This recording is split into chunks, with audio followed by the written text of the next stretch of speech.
pertama dapat saya sampaikan bahwa persoalan jembatan ini persoalan yang memang dinanti dan disampaikan oleh masyarakat luas sekitar kampung Lampasai Kota dan Lampasai Aceh.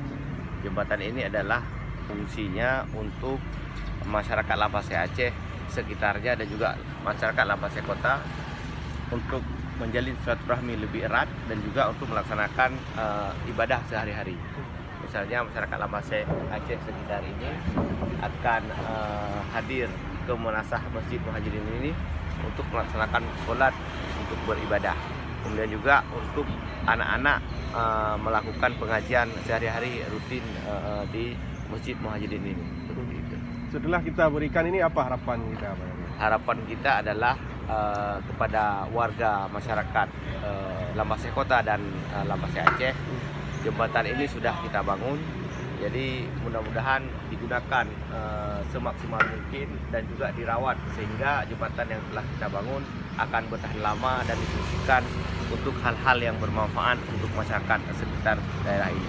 Selain jembatan ini, apalagi aspirasi masyarakat yang selama ini sampai ke Pak Daniel dan kapan kita implementasinya? Ya, masyarakat seputaran ini karena kan sering saya berbaur dengan masyarakat, mengadakan pertemuan-pertemuan, warung kopi, sharing. Jadi masyarakat sering menyampaikan persoalan di Merak Sakuta Raja bukan saja jembatan untuk fasilitas untuk melaksanakan ibadah ini, mereka juga menginginkan adanya jembatan yang lain yang harus diperlebar. Misalnya jembatan di belakang SMA 1 itu juga sudah sempit, jadi diminta untuk diperlebar agar operasional lalu lintas masyarakat lebih maksimal tentunya.